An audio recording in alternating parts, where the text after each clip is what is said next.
Welcome back to my East African experience. I'm a Nigerian traveler and YouTuber currently exploring and doing amazing things on this part of the continent. I stopped posting videos about this trip because I was about to enter Kenya and I felt like due to the ongoing Kenyan protest, it didn't make much sense to post about the country. I'm not in the position to say much about this event. All I'm saying is I'm rooting for the young people. Don't stop. On our last episode, I almost got robbed in Kampala, Uganda, and that solidified my decision to leave the country immediately. You can watch that video after completing this. I left Kigali last night and arrived in Kampala this morning. The plan was to stay in Kampala for a couple of days possibly, but I instinctively bought my ticket for the same day I came, a night bus to Kenya the moment I got to Kampala. It cost the equivalent of $25, give or take, or 100,000 Ugandan. I went to my friend's place, showered, and headed into town to see the sights. It's a miracle I returned to the house with my phone. Crazy experience. Kampala is very different from Kigali, and Kigali gave me a sense of safety, extreme safety. But I guess now we're back in Africa. I didn't shoot much footage on this trip because after surviving a robbery attempt, I was shaking, I was scared, and I was honestly tired. This demotivated me to do much or anything for that matter. I did not bring out my phone for most of the trip. Little did I know that the next few hours were going to be life-changing and permanently flip the way I view Kenya as a country. One of my favorite countries in the world, to be honest. I'm using this video from Kigali to Kampala as the background video while I talk to you because it helps with keeping you engaged and so you don't have to be stuck viewing my face for the next few minutes. Yeah. I quickly bonded with one of my new friends I met at the house in Kampala. If I hadn't bought my ticket instinctively, I 100% would have stayed back a couple more days in Kampala, Uganda. For better or for worse, I had to go because I was forfeiting $25, which was not an option considering my budget. The bus was scheduled to leave at 7 p.m. and I left the house a few minutes past 6. I always flirt with tardiness. I guess low-key I wanted to miss the bus, but we'll never know. I got a motorcycle known as Border and began my journey to Trinity's Park in Kampala. The driver or border rider, I don't know what they are called, stopped to buy petrol along the way and then tragedy struck. The seller, that was the petrol seller, and the border drivers were, I don't know what happened. They were distracted or I can't explain it, but they oversold the amount he wanted to buy by I think 3 or 4 times. The meter kept reading and neither man said anything.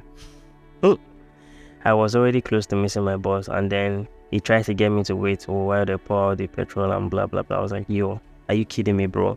He eventually reluctantly got me a new border or motorcycle, and by this time it was already 20 minutes before the bus was scheduled to leave. We arrived at the terminal just in time to find another problem. Trinity had a different park they used for operations to Kenya and other countries, to be honest. I was dumbfounded and sure I had missed the bus. My new border driver barely spoke any English and I obviously did not speak his language. We were directed to another park and when we got there we were told that we were at the wrong place. We finally went through past the Gaddafi Central Mosque and found a general park nestled inconspicuously off a main road. I was uneasy because the horror stories from Nigerian travelers on this route haunted me. I hope to have a great and extortion-free trip, but you know how these things go. I jumped off the border. I paid him, I think, an extra 2,000 in Uganda or so. I don't remember how much because I had to convince him to take me to the new place. Our agreement had expired when we got to the first park. When we got there, I jumped off and then I headed off to the bus. Luckily, it was still there. I learned that Trinity in Uganda isn't as punctual as their Rwandan colleagues.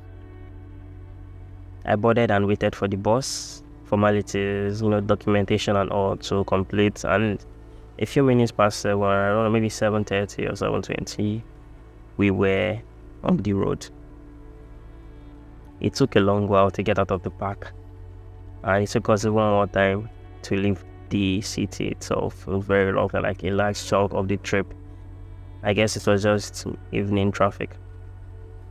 It seems like Kampala is a major hub for transport in the region because there were buses at that park to almost every neighboring country. There were buses to Tanzania, Kenya, South Sudan, DRC, and even Zambia. I looked at my map and I was low-key scared for the people that were going to Zambia because of how many days on the road. Nothing of note happened on the drive to the Busia border, if I'm being honest. I would be lying to you if I said I remember much from this trip. It was cold. The bus struggled for the first few hours. It kept sputtering and it felt like the bus was going to have issues. The bus was not full, but the load capacity was, I think, at least 80%. And I tried to sleep because I did not plan to make any video. Little did I know that this was the calm before the storm. The bus finally equalized after a few 100 kilometers, and we traveled smoothly to the Busia border. We didn't pass any significant towns or cities on the way, or maybe I'm not remembering correctly, but nothing worth remembering happened on this journey to the border. We arrived at the border complex in the early hours of the next day. We were ushered out and told to queue. Someone came out and asked people without yellow cards to follow him to a separate section. I don't know why, but I know why. I joined the queue for yellow card checks at the Port Health Authority, and when it got to my turn, he outlined my nationality on a piece of paper like separately. He didn't do this for anybody else before or after me, and that was when I was beginning to okay, it's about to get real. I joined the queue to get stamped into Kenya because I had the right visa and I had all the documents. It took a while to get to my turn. There were about 4 immigration officers it's like a see-through office where you can see them and you give them your documents within class. If you travel within these borders, you know what I'm talking about. 1 Ugandan and 3 Kenyans. I noticed a lot of refugees on the bus, especially from Burundi, and a lot of them weren't traveling with passports. Shout out to Kenya for being like a big brother in the neighborhood here and taking people in. It got to my turn and the Uganda immigration lady stamped with no issues, asked me what I was doing, what I had done in the country, and then stamped me, easy peasy. Then the Kenyan lady kept asking unnecessary questions and I began to understand what was going on. I understood what was going on, but I had to pretend as if I did not. I was told to come into the office, like the see-through glass office, and when I got in, I was ushered to the leader who was sat at the back, an ugly-looking unit that only Satan could have created. She began yapping about how I had the wrong visa, blah blah blah, saying that the East African tourist visa was no longer accepted, and the new type of visa, I think the ETC, let me check, was now the only accepted type of passport. And then I was like, are you sure? ETA, electronic, blah blah blah. And then she was like, oh, that visa is not accepted anymore, that I needed to have the ETA. And I was like, but I have a visa and it's valid, the East African tourist visa. The useless creature told me that I had to apply for an express e-visa for $50, which was even more than the official price. 66% more to be specific. It was at this point that it dawned on me, I was not going to cross into Kenya today, at least without paying their bribe. The stories from other travelers I had spoken to became my reality, and sad. I told them I had no money. I gave all the excuses. I'm a student, blah blah. They were like, okay, call home. I was like, my parents are sleeping. Obviously, we were like, okay, I'll wait there until the morning. I was like, Are you crazy? In my mind, they weren't interested. They didn't care. It was either I paid or I turned back. Three things ran through my head. I wasn't sure if the Ugandans were in on it, and I wasn't sure if they would snap me back into their country, because obviously it was happening in the office where Ugandan was. And although no Ugandan official asked me for anything, I must say that, but I did not know if Uganda would stamp me back into their country, because I had just been stamped out. If I returned to Kampala and then made the trip back here with the new ETA, it would cost me $50 for a round trip, which was the amount they were asking for, plus the visa, plus the new visa or the extra visa. I don't know how to explain it at this point. And if I left and came back a couple days later, I would still meet these horrible creatures at the border. So it was a lose-lose situation for me. Nothing is ever that deep to me. I'm just gonna come out and say it. I strongly considered turning back and cutting my losses. I guess I'm not destined to visit this part of the continent. I do not believe that anything is a must. You cannot force yourself, even when you have all the necessary documents. You cannot force yourself. And that's my belief. I decided to turn back. I decided to abort the mission. Go back to Kampala, spend a couple of days, then go back to Kigali and fly back home. It was never about the money, and I'm by no means flush with funds, but it was never about the money. The act rubbed me off the wrong way, pun intended. It makes no sense to me. And a few months later, as I'm ready to post this video, it still makes no sense to me. I called my host in Kenya to inform her that, thank you for all you've done for me, but I wouldn't be able to come any longer due to the circumstances on ground. It was around 2 a.m. by this point, and she was obviously asleep. And if she had picked up the call, I would have thanked her for what she had done and turned back to go to Kampala and cut this part of the trip out of my itinerary. But she did not pick up. The time between me calling her and her returning my call, like 30 minutes or so, gave me the opportunity to think and, put some things into perspective. I went out into the open area because I told them I had no money, and I thought about it a bit, and then I decided to pay for it. I gave the filthy bastard the $100, and she initially told me to bring another note, that the note was marked. I mean, a lot of people in Nigeria, they mark notes to be able to identify. Like, there was a bit of mark, and then to oh, the note is marked. I was like, that's the only money I have. She was obviously a pro, because she didn't want anything to track her back, and it wasn't really smart. If I had known that this sort of thing happened, I would have easily just known the serial number of the note I was giving her and then reported immediately. But that was by the way. She's obviously a pro and they run a successful operation. I paid reluctantly, and they stamped my East African tourist visa, which they said wasn't useful or wasn't accepted for land crossings. They stamped it, and I'll post the stamp, like a screenshot of it. Not screenshot, like a picture, but zoomed in of the actual stamp. And as I stamped it, I was probably the last or second to the last person to be done with the whole immigration formalities. And as I walked the gate away, they said something in, I would assume Swahili, but I don't know the language, and the whole room burst into laughter while they looked at me, and I was stopped in my track. I hated the reason why I paid. Honestly, at this point, I knew for a fact that I should have not changed my mind.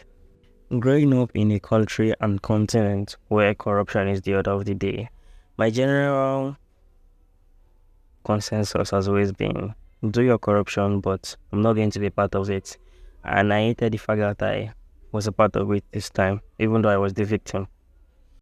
Saying this occurrence from my experience in Kenya would be an understatement of epic proportions. I was pissed, and I couldn't sleep for the journey, like the 7 or so hours it took us to get to Nairobi. I hated myself. Kenya is a country I've always held in high regard. I don't think there's a country in sub-Saharan Africa I held in higher regard and I rated higher than Kenya. Prior to this trip, I had Kenyan friends, and I had always had this country on my bucket list for a very, very long time. There's always been like Kenya, Kenya.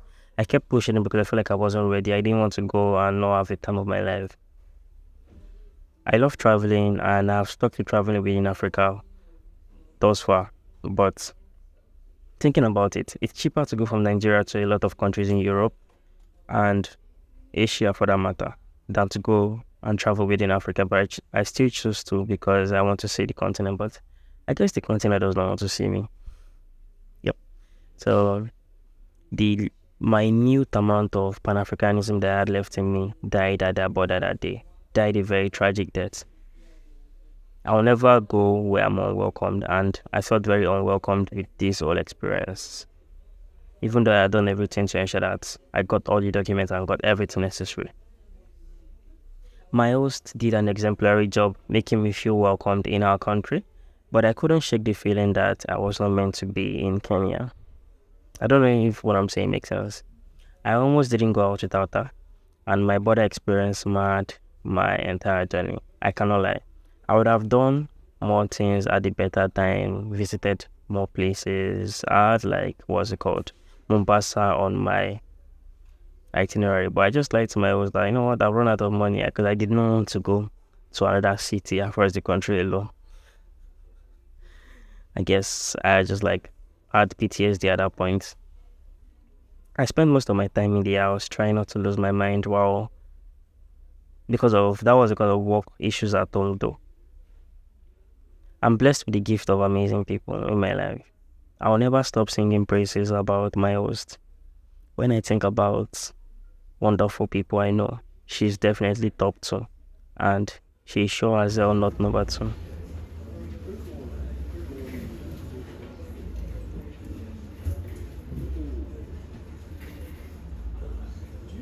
If you're planning a tour across East Africa as a Nigerian or a non-East African, you know what I'm talking about, and you plan to enter Kenya by road, please don't.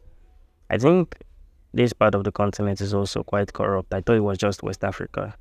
I had to cancel my plan to Tanzania because my host in Kigali, a Nigerian, told me that when she traveled to Tanzania, it was crazy, that the corruption at the border with him was just crazy. So I just scrapped that. I didn't really think Kenya was that bad. But that's by the way. I've spoken to enough people to know that it's a racket. If you turn up with visa A, they'll tell you need visa B. If you turn up with visa B, they'll tell you need visa A. If you turn up with both, they'll tell you it's illegal to have both. It doesn't matter what you do, you cannot win at these borders.